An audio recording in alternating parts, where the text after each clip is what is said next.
عجیب انسان ہو یار، علم رکھتے ہوئے بھی کہ میں انجان نہیں پھر بھی لاتعلقی۔ چے مانی۔ ریان کی بات پر وہ ہچکچا کر جیسے سر جھکا گیا۔ میں نے پہلے ہی دن ہی تم پر واضح کر دیا تھا ایان کہ میں اس معاملے سے لا علم نہیں، اور یہ بھی کہ تمہیں اس متعلق پریشان ہونے کی ضرورت نہیں۔ ریان کا انداز دوستانہ تھا۔ ایان کو تسلی ہوئی۔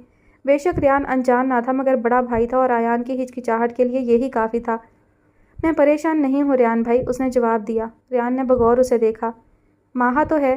اس کے کہنے پر ایان کے چہرے پر پھیکا پن اترا، اور ہزارہا شرم محسوس ہونے کے باوجود بھی اس بات پر وہ چپ نہ رہ سکا۔ جنہیں پریشان رہنے کا شوق ہو ان کا کوئی علاج نہیں۔ اس کا لہجہ شاکی ہوا۔ اس کی پریشانی، اس کے وہم دور کرنا تمہاری ذمہ داری ہے۔ اس معاملے میں میری طرف سے خاموشی ہوگی۔ اسے یقین دلاؤ، اور اسے بھی تو تم پر اعتبار کرنا ہوگا، ریان نے کہا۔ بھول رہے ہیں آپ، عمر اورنگزیب کی بیٹی ہے وہ، کسی کی بات سنے گی؟ اس کے اس جملے نے ریان پر ساری حقیقت کلیئر کر دی کہ ایان کے چہرے پر الجھن کی وجہ دراصل ہے کیا۔ میرے پاس خاموشی بہترین آپشن ہے ریان بھائی، ریان نے مسکرا کر اسے دیکھا۔ خاموشی ہر معاملے کا حل نہیں۔ مجھے سرے سے معاملہ نہیں پتا تو حل کیا نکالوں؟ میں منتظر ہوں آپ کے فیصلے کا، اور اسی لیے چپ ہوں۔ وہ اگر خاموشی سے انتظار کر لیتی ہے تو ٹھیک ہے، ورنہ… اس نے سر جھٹک کر کہا اور اٹھ کھڑا ہوا۔ ورنہ؟ اللہ کی مرضی، ایان کہہ کر لاؤنج سے نکل گیا، اور وہ دیکھتا رہ گیا۔